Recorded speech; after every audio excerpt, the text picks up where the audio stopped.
I am really happy to be here. It's a very familiar place to me, but also very unfamiliar. This room looks completely different. I see a lot of friends in the audience. You're amazing faculty, and I think you students really have to know how amazing your faculty is, so you're very lucky. But anyway, everybody, thank you for coming. So I have titled this lecture Generosity. I hope it makes a little bit of sense by the time I'm finished, but it's okay. If not, it's just hopefully something to ponder. A little bit about our firm, JFAK. So John Friedman, as Esther mentioned, who's also my husband, and I started working together over 30 years ago, before most of you were born, and we've been at it since then. And now, let's face it, the years ahead of us are actually less than the years behind us. But that means that we can sort of look back and think about things, and I think that we can actually say that we have managed to contribute a little bit to the reintroduction of both spatial and material richness that was sort of lost during the 1970s and 80s. Those of you who are of our generation, the faculty in this group, know what I'm talking about. It was kind of postmodernism and its fallout. It was kind of not a great time, I would say, for architecture, but it was also a great time because we all got to kind of engage in that sort of resurrection of things that we think are, that I think are important. Humor is also important. I'm glad that Esther made us all laugh just now, because without it, architecture really just takes itself too seriously. So don't take yourself too seriously and have fun in the studio. That's really important, I think, to laugh a lot, engage with each other, and have a good time. So when we started working together, I was still in my 20s. I'm now over 60, not scared to admit it. And it's actually a really good place to be, because I think that while, yes, the body declines, it really does, intellect and creativity actually start to expand even more. And all of that stuff that's inside you, your knowledge, your passions, all of those tools that you've developed, they start to kind of mesh and come together in really amazing ways. So architecture to me is both tough and aspirational. It's really about giving yourself up to the act of making for others. And so I think that's maybe what I'm trying to get at with the idea of generosity. It goes beyond the personal, because believe me, I do not love all of our clients. But I really do wish to give each and every one of them architecture. And I think there's something about the two-dimensional shape of the heart that's actually very three-dimensional and very kind of just brings up a lot of emotions. So that's why I kind of like to show it. And with that, there are always things from outside architecture that bring meaning to it. And that's why we choose in our office not to be reductive or about the diagram, even though those things are important, but instead to be very welcoming and inclusive. And I want to tell you students that you cannot underestimate the effect that these kinds of choices of how to approach things, have on your destiny and your career trajectory. Because choices, the kind that you stop to make, really allow you to take control of your own lives, and you have to really choose not to just let life and work and architecture sort of happen to you. And I really do wish that someone had knocked that into my head once every year from the time I was young up until recently. So one exciting thing for me about choice, or maybe consciousness is a better word, has been to kind of open myself up to discover connections between seemingly very unconnected things. And when you do that, all of these things in your life somehow start to kind of come together. And this is how I define learning, how I define education. It's sort of the attitude that I always brought to teaching. And connectivity has a lot to do with scale, hence this imagery from Powers of 10. Those of you who have not seen this 10-minute thing, go see it right after this talk. And in architecture, I would say that connectivity translates very, very literally to designing places that are full of joy, that are transparent, and that bring to life the invisible. And that's, I think, the magic that we can make as architects. So LA is a really great place to mature. It's a city that's kind of grown up as my generation and those of us in our room who are kind of adults have matured. It's no longer undercooked and that sort of young, wild sibling of New York City. It's actually a force in and of itself. And I think that so much of what has shaped me has been all about Los Angeles. And I resisted for a long time, but one day I actually did wake up and realize, gosh, I'm an Angelino, and in my own conflicted way, I really do love it. So early on, our work was really about materiality. This was very much guided by John. When I graduated from school, it was all about abstract space and plans and, you know, all of those things. But he really kind of began to focus us more on materiality, on detail, on construction, and how those things relate back to larger ideas about politics and perception. And that was really kind of a great learning experience for me. And then as we moved along, we expanded our clientele and we started working for, among others, Caltech. And one of the things that I loved was how their scientists and engineers work at the complete opposite ends of scale, from the macro scale of space and the minuscule tininess of nanomolecules. And this reminds me once more of powers of 10, so things always kind of come back to each other. And this translated to exploring the larger context of our projects and following through down to the details when possible.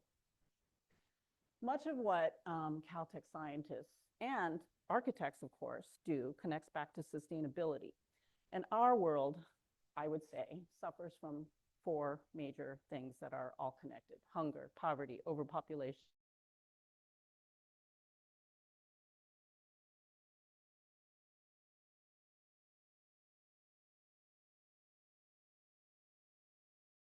in particular, in a seminar that I co-taught called Literature and the Urban Experience, I just read a lot. I read a lot about LA, I read a lot about climate change, and it was really, really kind of formative, I think, for me. And around then, we were working on a sustainability center at Caltech, and John, again, generated this diagram that talks about how we try to balance technology, tools, and materials with architecture, the stuff of architecture, which is great spaces, great circulation, transparency, again, light and views. You're going to hear me say those words over and over again to create what we call an integrated sustainability.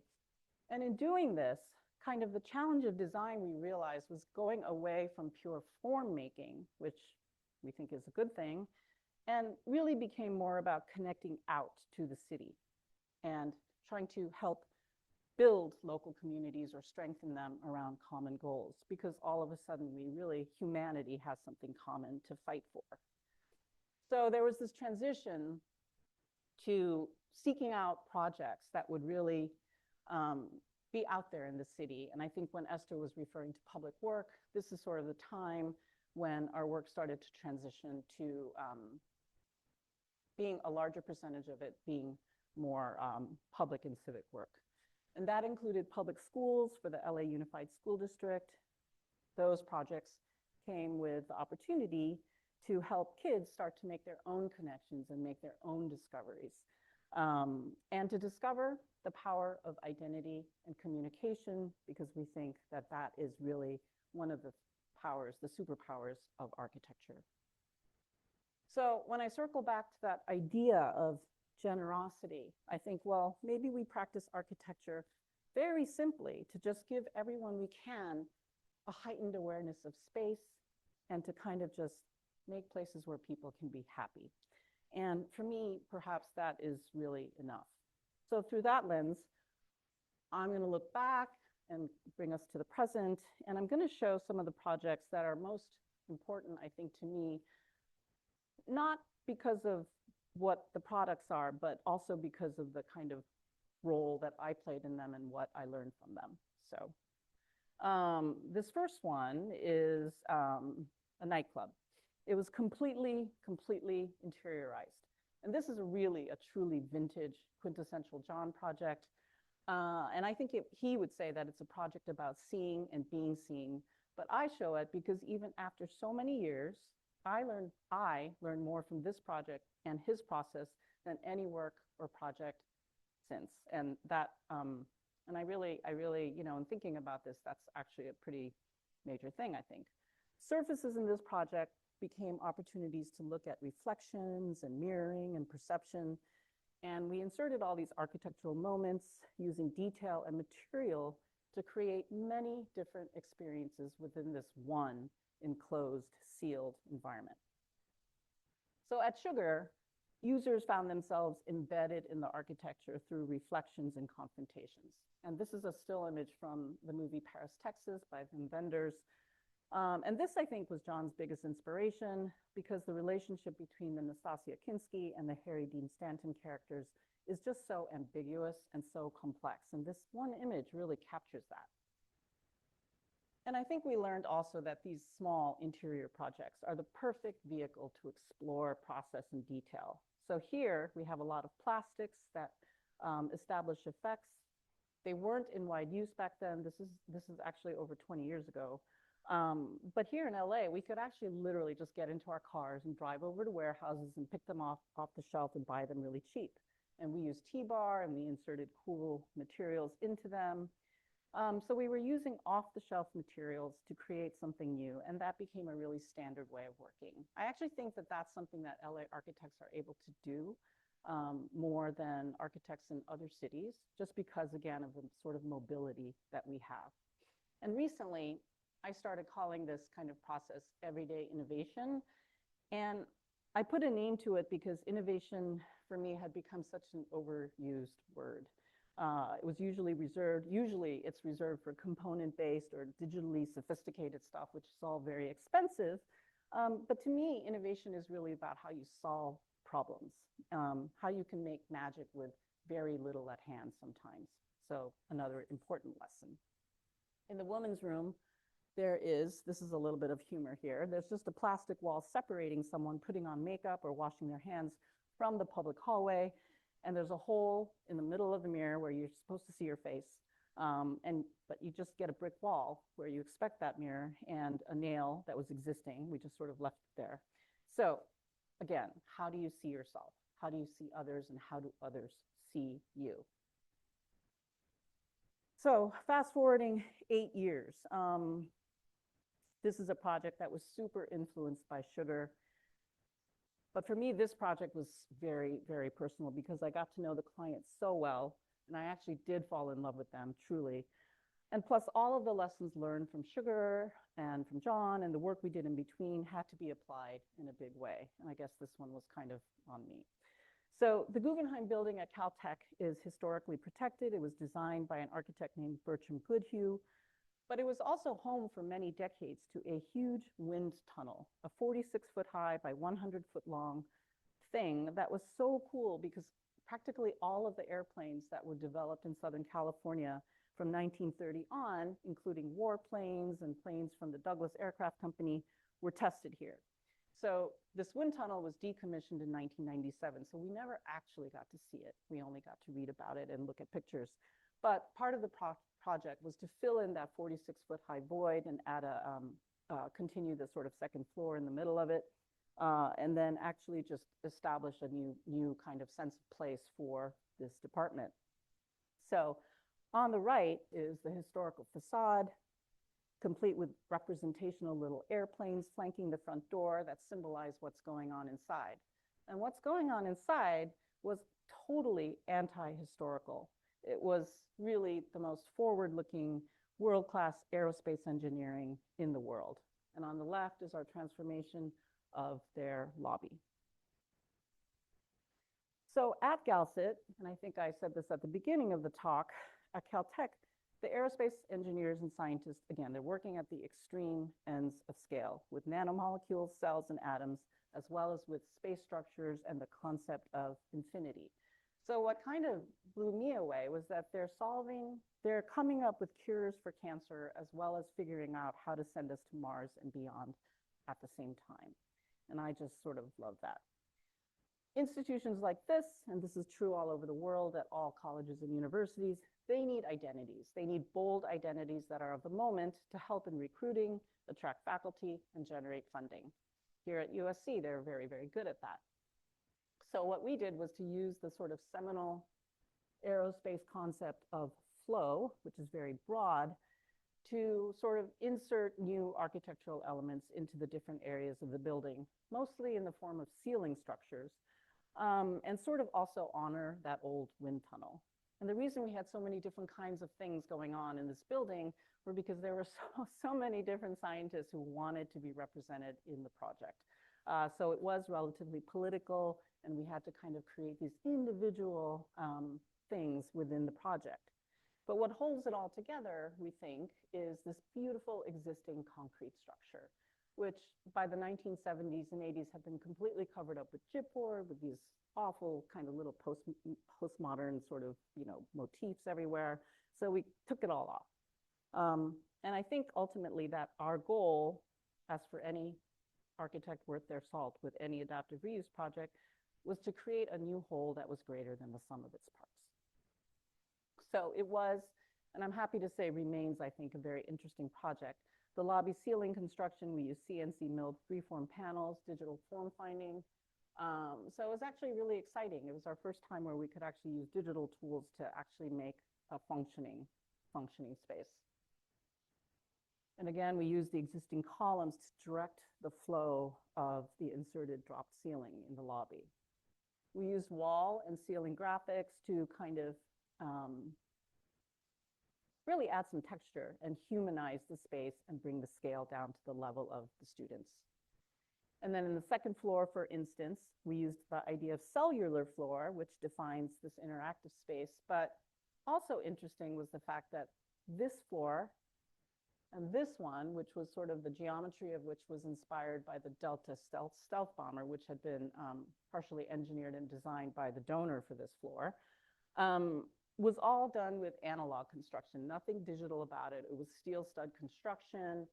And the contractor told us that when he was bidding out the project, meaning trying to hire all of his subcontractors, the steel stud framing and the drywall subcontractors were fighting to low bid each other to get the project because they were so bored with their conventional construction projects.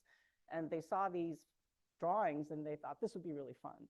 And that was really interesting because usually subcontractors just want the easiest job and to make their money and run. So I thought that was really great. So in the main conference room of the building, for this particular ceiling, we used cheap industrial 1-inch thick felt. We literally went out to a factory and got some, and we riveted it to flat plywood shapes that were stapled to the ceiling structure above. The felt gives the room very, very high performance acoustics. So this is a very desirable room on campus to sign out. The ceiling form is such a literal translation of a famous diagram called the von Karman vortex flow diagram that I don't even have to show you the original diagram. It is this. And that's what the faculty wanted. That's what they asked for. They sat down with us. They worked with us on it. And they wanted to honor von Karman, who was the founder of the department. And designed this table, which has a glass top and acrylic drawers. And the base, as you can sort of tell, probably is inspired by aerodynamics as well. So when this project was finishing up, we were starting to work on another project to create a public temporary space in Mexico that was actually all about Los Angeles. This is another project that was actually very, very personal for me. It was awarded by the National Endowment for the Arts, the NEA, and the LA's Department of Cultural Affairs, DCA. But in this case, instead of addressing a foreign culture coming to the United States, it was all about Los Angeles going to Guadalajara, Mexico. LA was selected to be the guest of honor at this annual book fair in Guadalajara, which remains, I think, the second largest cultural event in Latin America. So it gets like over 1 million visitors over the course of 2 weeks. It's always held in this kind of awful convention center in the middle of town. The space is literally hideous. I almost kind of fell down when I saw it. It's always, it was like 20,000 square feet right in the middle of it, had to be transformed into an interior public plaza that would celebrate the friendship between LA and Mexico. And this was the first time that a city, rather than a country, was being honored in this way. So the challenge was, how do we bring to life in Mexico the dynamic cultural life of Los Angeles? We were helped by the fact that LA was also responsible during this 2 weeks to bring museum shows, music and dance groups, restaurateurs, filmmakers, and provide basically 2 weeks of free entertainment to all the visitors to Guadalajara. So, and the guest of honor pavilion was sort of the anchor space, a place to meet and immerse oneself in the unfamiliar culture and literature of Los Angeles. So we won this project by talking about what we think defines Los Angeles, that it's young, it's experimental, it's diverse, it's key in the evolution of aerospace and film, that it has a dynamic cultural identity. And we found out from a strategist on our team that when he had interviewed 10,000 Angelinos and asked them to give one word that describes Los Angeles to them, the second most used word after Hollywood was innovation. So we generated an idea. These are all original imagery from our competition submission. We generated a concept of angels, Angelinos, kind of floating above the city, that were represented by bubbles that were about light, but also about invention, because they came from thought and idea bubbles that you find in cartoons, because innovation always begins with an idea in somebody's head. So immersing people in a kind of a light, ethereal, atmospheric space as a way to describe Los Angeles became the goal of the project. Our competition entry included this drawing also, and all of the main elements that were part of that drawing got built: the author wall, the balloons, the booths, the vinyl floor, and you can see an overview here. The 100-foot long by 40-foot tall author wall started as a 2D graphics idea that you saw in the AXO and came to life as an interactive living text wall in both Spanish and English. 220 writers who defined LA through writing were represented with bios and excerpts from their writing. The idea was that this digital work could be added to and live forever and be recreated in multiple places all over the world. Hasn't happened yet, but maybe someday. Balloons floating in space. 2 are light sources and 3 are backdrops for independent films that were commissioned and themed by us. The balloons were engineered by Bureau Happold using a proprietary form-finding software. This to us was kind of an embodiment of the innovation of aerospace, but also just kind of the spirit of LA innovation in general. The booth that you see was also inspired by something, the diner booths of the 40s that are very quintessentially LA, and the final ones were taken apart and donated to libraries around the state of Jalisco in Mexico in a nod to sustainability.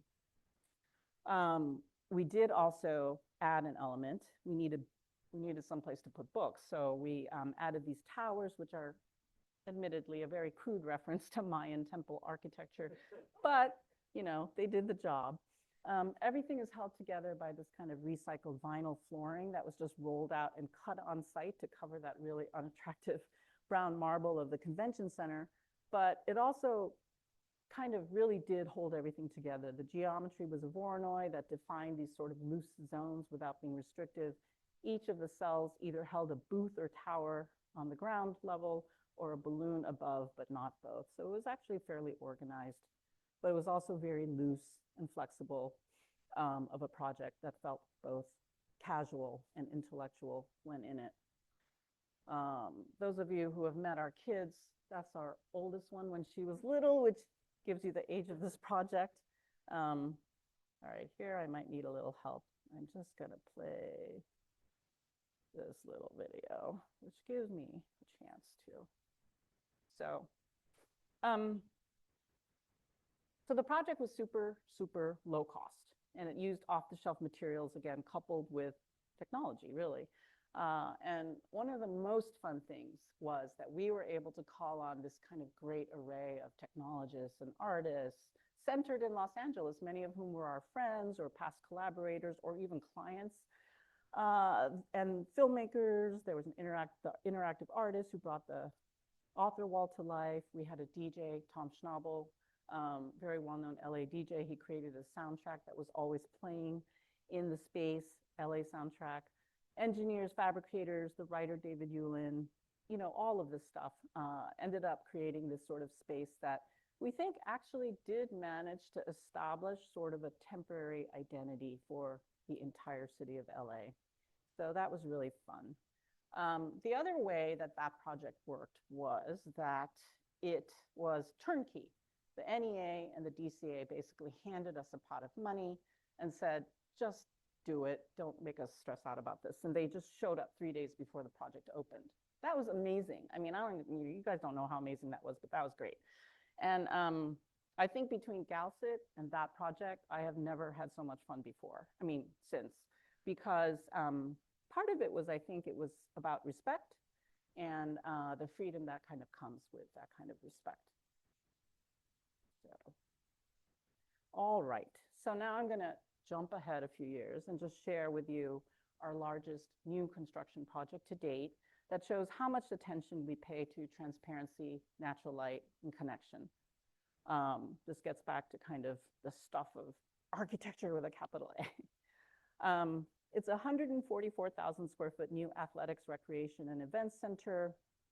When we worked on it, the campus was full of super banal architecture, but the campus master plan back then called for some iconic buildings to anchor the campus. So our building, when it was completed, became a new campus gateway. You can see here how the building is sort of wedged in for the time being by existing roads, paths, a swimming pool, and track. There is a new master plan in place now by Bjarke Ingels Group, where their new science building is at one end and our building is at the other. They've taken away all this athletic stuff and moved it over somewhere else, and there's a big kind of concourse that will connect the two buildings. So I don't know, that seems like a 30-year plan to me, but we'll see. So what we did was to kind of try to create a magnet of sorts, a volume that draws people to the building, making it a place for the entire extended community that is really welcoming, but also that is kind of iconic and sculptural in an athletic, muscular way. And so hence the form of the building is that, we think, when you're dropped off from the street side. The floor plan is super important. It sort of shows how the heart of the building is the competition arena around which everything else flows. But the section is interesting also because we actually dropped the competition arena floor one level below grade. So now when you're on the main level, you can look across that space and out the other side on all sides. And that's really important. Again, it's sort of that idea of transparency and connection to the inside.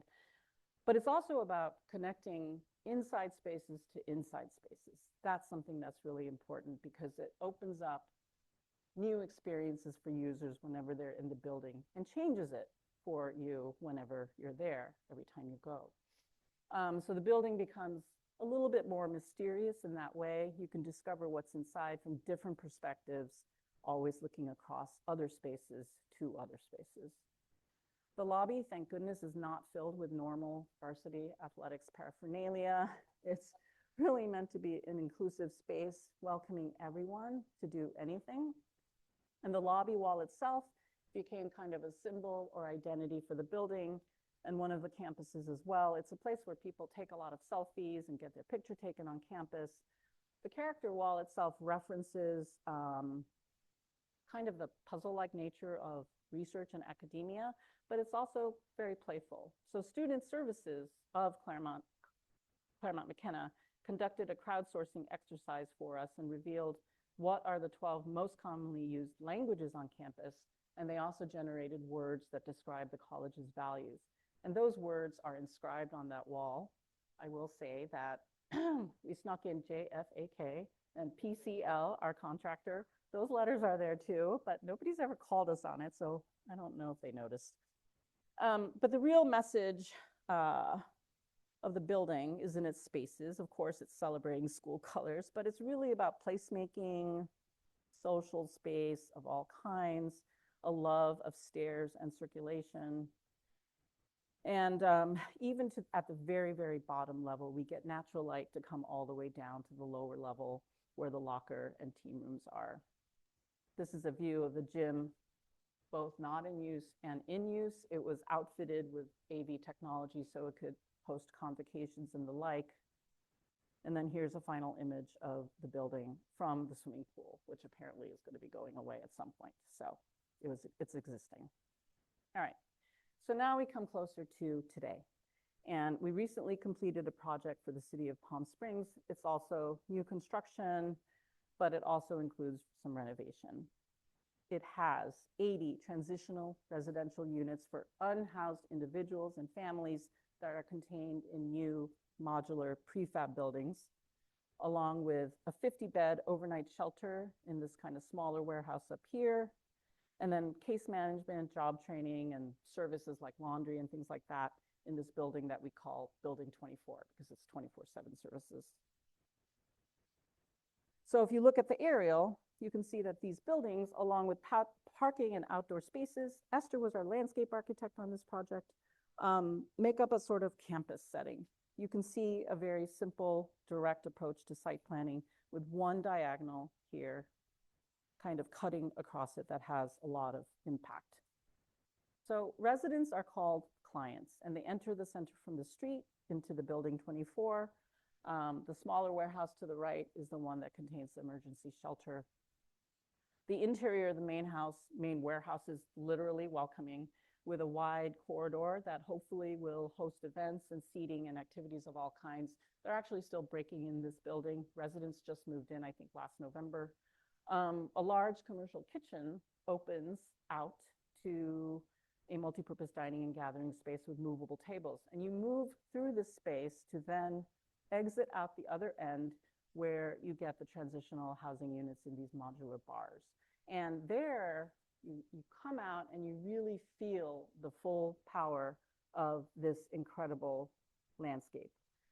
The desert site slopes upward gently towards really these incredible mountain views, and the housing responds by ignoring conventional ideas of what homeless facilities should look like, which is they shouldn't look like anything, they should be disappeared, which we really strongly disagree with. And therefore, we made it extroverted and welcoming. The modules are organized along this sort of central promenade that promotes a strong sense of place and visibility, but it's also designed this way to provide security so that the operators of the campus can actually see from one end of it to the other in all directions at all times. And this is really, really important for the operations of the place. All of the units are linked via secondary paths and elevated walkways. And all of these kinds of outdoor spaces in between are going to be grown in with landscape. Esther, I think, and we were all really sad because some of the landscape did get value engineered out. But I think there's enough of it still remaining that when it is mature, this place is really going to be transformed. So we used vibrant colors because paint was really all we had to work with. So east-facing facades project warm sunrise colors, western ones, cool sunset hues. And the playground, the playground that you can kind of see off to the left over here, along with landscape and a dog run, they all contribute to a neighborhood-like feel. So remembering again that there are families here, that many unhoused individuals and families have pets, and they refuse to go into any kind of temporary home if they cannot bring their beloved pets with them. So that is a super important component of housing for the homeless. Every single unit has a view of mountains, sky, or both. And again, those second floor walkways and bridges are very dramatic and offer these incredible views. And the diagonal bridge slicing across that otherwise very straightforward site plan, I think, gives a sense of what it's like to be elevated within this project. So now I'm going to move a little bit into the future. This next project is a cultural marker in LA's Koreatown. It's going to be constructed this year, but it has been in our office since 2011. Probably some of you guys weren't even born then. But anyway, it died in 2014. It threatened to come back to life for about 2 seconds in 2018. And then finally, it was resuscitated in 2022. It's been kind of this long haul. And I think that the reason the city has finally decided to build it is actually because of the upcoming LA 28. So I guess that's hopefully good for us. But Koreatown, very interesting place. It's very visible within LA. It's sort of single-handedly, as a neighborhood, revived urban life in the middle of the city. It's a very popular place to live. Some of you probably do live there. The project is called a gateway, but it's not really a gateway because it does not mark the beginning or end of Koreatown. It's actually right in the middle at the intersection of Olympic and Normandy. So this is what the project might look like at night from a helicopter. And the Korean community leaders who initiated this project, they really wanted to mark Korean cultural identity and symbolize the longstanding friendship and unity between Korea and Los Angeles. Very highfalutin, you know, but still really valid, I think, kind of sentiment, because Los Angeles holds the largest population of Koreans outside of Korea. I'm Korean American. I think you guys can tell. The surrounding is filled with banality. It could be called junk space. It kind of is junk space. But there is this pavilion, which you can see at the top right, which is a traditional temple that was brought over from Korea and reconstructed on site. So, you know, we thought about, again, this sort of challenge. It sort of is very similar to the things that we were thinking about with the Phil project. How do you represent the cultural identity of one foreign culture inside another without resorting to stereotypes? Or maybe you do take those stereotypes and you actually celebrate them, because stereotypes are generally stereotypes for a reason, because there's a lot of valuable things within them. And also, how could we address the future that in the case of South Korea has completely embraced technology and developed its own very strong, as we all know, brand of arts? So thinking about this led us to think, well, what would happen if we kind of looked at that temple and thought about it as kind of a trace and started overlaying it with ideas and forms, and maybe that could help us kind of come up with a contemporary architectural solution. So this is the result in context. It's adjacent to that traditional rebuilt temple, but it certainly doesn't mimic it. It is a design, we think, that honors Korea's culture with a nod to the future, but it's also completely open to interpretation. So even as neighborhood boundaries shift and different people move in and out, it will celebrate urban living above all, regardless of who is living and working there. The gateway it's really simple. It's basically 2 steel columns with 2 cantilevering arms located on opposite corners of the intersection, and an LED array that connects them spanning the intersection. We wanted to use the LED array because Koreans are leaders in LED technology. Ironically, we are not using Korean LEDs. It's a public project, sole source, all this, you know, mumbo jumbo stuff that we had to deal with. Anyway, one of my favorite things is that we generated this new alphabet that's both Korean and English. I just love this thing. The colors are taken from the Korean tancheong, which is a color palette used in traditional clothing and on buildings. The person in our office who designed this so long ago, he's no longer with us, sadly, but he's alive, he's working, he's healthy. But he was one of my thesis students here, and I just love that guy. Anyway, and he was brilliant. And he designed this alphabet, which I just think it's like one of the best things I've ever seen in my life. So thank you, Chris, wherever you are working now. So here, see if another video works. This is kind of, I think, is it working? Yes. This is a few of the many different ways that we envision the LED array being deployed. It really does have the opportunity to become a great communication device because it could transmit anywhere, but I think this is going to be one of the major headaches of the project. So if it actually really does go into construction this year, I'm still holding my breath. I think the next thing for us is to really figure out how this thing is going to be programmed and maintained and help the clients figure out who's going to do that. One of the images that was there before comes from a 2D painting that was painted by a Korean American artist named Yoon-hee Min, who is actually married to Peter Tolkien, an architect locally here. And so many years ago, she gave us permission to graft her painting onto this array. And the opportunities to do this kind of thing are really numerous and infinite and really exciting. This project, for some reason, really frightens me, though. I mean, I can't imagine that it's actually going to get built. And when it gets built, I don't know. There's something about it. It's not a building. I don't know what it is that scares me so much about it, but I just really, I'm frightened. So I will, oops, I think I just did something I shouldn't have done. Yep. All right. So the last project that I'm going to share is LA's favorite typology. It is the single family house. And this is a house that's located in the hills of Silver Lake. It is a house that I get to live in with John and our 3 children. It sits on a through lot, so you enter from the upper level, upper street, which is running along the west side on the left.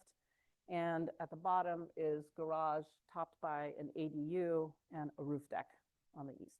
So the reason I love talking about this project is because I was not actually I was not the designer. I was actually the main client. You have no idea how interesting that is. That is extremely, extremely interesting. So here is the critical section. Now you see the house as it sits in the hillside. This is the view to Silver Lake Reservoir to the east. You can see that on the right. The small photo at the bottom shows the driveway and garage down at the bottom with the ADU on top, again, the roof deck. The dream is that a bridge will ultimately connect across from that roof deck to the lowest level of the main house. The edges of both decks have been detailed and constructed for this to happen, but it just may never happen. But focusing on movement and connection, again, you enter the main house descending from the street at the top. This is key. We buried the house in the hill instead of building up from the street like the houses next to us. So we preserve the views of the neighbors above us on the hill. There were other reasons for doing this. It wasn't completely unselfish. But a drone shot looking down into the entry courtyard shows the final staircase that brings you down to the front door. It's made up of these sections of bent stainless steel plates. And then once you're down, you can enter and you're drawn out towards the reservoir through the kitchen to the dining area. The view to the east or when you get to the end of the kitchen, you can kind of see the length of the dining table into the living area and out over the reservoir. That's on the left. And on the right, you're looking back from the living area through the dining area. And the skylight above you that folds down into the window sort of tracks that view and centers the dining space. Looking through the living room back to the entrance, you can see actually into one of the bedrooms here. And that, again, is an example of transparency between interior spaces, which really, again, just starts to give rise to these incredibly varied experiences. And it doesn't matter if it's a house or if it's a huge building or landscape.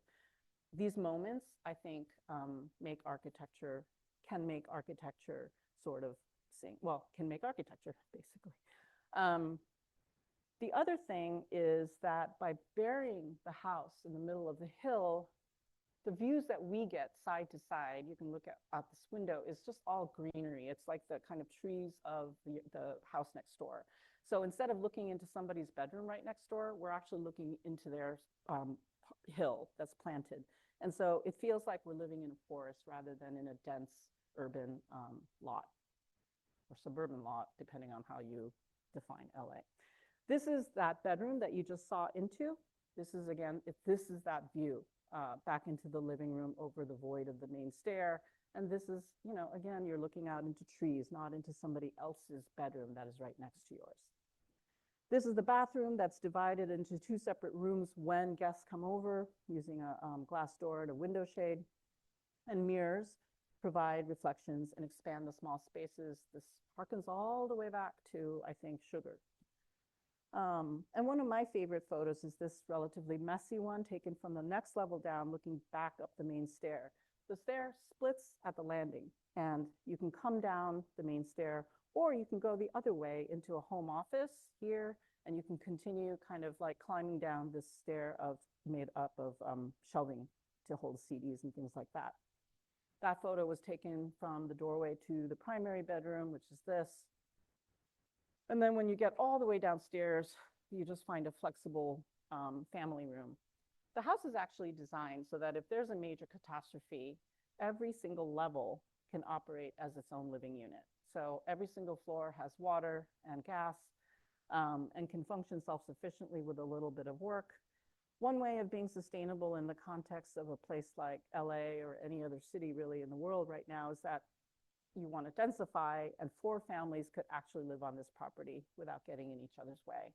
And I guess the thinking was that if each of our 3 children do not have jobs, and want to be able, we can all kind of coexist without killing each other, hopefully. So if you turn, you look out over the bottom terrace to that ADU roof beyond, the one that you can't get to because we have never been able to build that bridge. And if you walk out to the edge of that terrace and you look back at the house, you finally see the main facade for the first time, which is hidden from the street, obviously. It's not really visible from anywhere in its entirety except for here. It's only partially visible from the reservoir side when you're driving up the hill from that side. Yes, that is a construction crane on the left-hand side, which I'm not going to talk about. That's, yeah, so. If you do climb a ladder to the roof of the ADU, you're underneath this sort of sunshade. You can look back and this is your view. So I would say, as a client, that there are many things to say about this house, the siting, the kind of hybrid form. There's sort of this ROM plan versus open plan that's going on. There's inside-outside living that came in very, very handy during COVID. They're the crane, but also a lot of other elements and gadgets that were sort of experimental, designed by John and fabricated by our friend Chris Berkson. But for me, what is most important is the livability of the house that is defined by natural light. There was really a lot of thinking that went into how each single person, member of our family, occupies space and how that affected the design of the house. I could really talk a long time about each of those things, but I'm going to stop there on that. So that's the end of the projects. So during the pandemic, our architect friend, Chris Warren, who we met teaching here together, texted me, and I hadn't even seen him for a while, partly because of the pandemic. And he told me to read the Three Body Problem trilogy. Have any of you read this trilogy? I'm not talking about Netflix TV show. I'm talking about the books. Yes, did I see a hand go up? Yay, yay. Well, for me, I think Doris at least has heard me talk about this book, and she's probably like, oh my God. But these books actually, they changed the way I really think about the universe. They really did. And there's just one of many remarkable sequences when a whole world is sort of flattened out into a two-dimensional plane that just seems infinite because it's sort of getting sucked into oblivion. And really, it's like, that scene is like the reversal of placemaking. It's the reversal of world building. It's actually just kind of it's actually the reversal and erasure of living itself. And, I think about that and I think, well, the vastness of space and the universe might begin to make individuality, intimacy, connectivity, even love kind of less meaningful. But I think that for me, these things actually became stronger after reading this book in a way. Because for me, as the scale of our understanding gets just so much magnified, the smaller things become brighter and more intense. So every single person, every single individual, every moment, has the potential to become much greater than it might have been otherwise. And in architecture, I sort of translate to thinking that, every single opportunity counts. And you can actually do so much with simple means and limited resources. You really can. And if you apply, again, that consciousness and that choice to what you do, then growth can really happen. And it can really be sort of a beautiful thing. So architecture, of course, is no longer limited by physical boundaries. This is the excitement that the discipline holds right now. And you students, you are the ones who are going to be pushing those boundaries in major ways. And frankly, I'm really jealous of all of you. I really am. But this is an image of a former student of mine from the 502 thesis class back in 2015. That is over 10 years ago. And she was already imagining back then how AI and VR will be design tools that can help shape a multiplicity of simultaneous futures. Three-body problem. And that is really kind of the truth of where we are as a world, right? So I think that each of us, every single one of us individually, separate from our partners and our loved ones and our friends, each of us has to find meaning to keep pushing on. I think when you're in school, that meaning is kind of easy. You're here to learn. You're here to kind of get skills and get really good at designing. And that should be enough to motivate all of you to spend every minute in the studio and just work really hard and be passionate about what you do, because it really is fun. And you don't have all the baggage of clients and restrictions and all of these other things that you will when you become practicing architects. But those things too are very enriching and amazing and add to the life of your career. But I think, again, the search to find meaning, I think it's regardless of age or temperament or ambition. And ultimately, when you choose architecture, you are really choosing to give of yourself.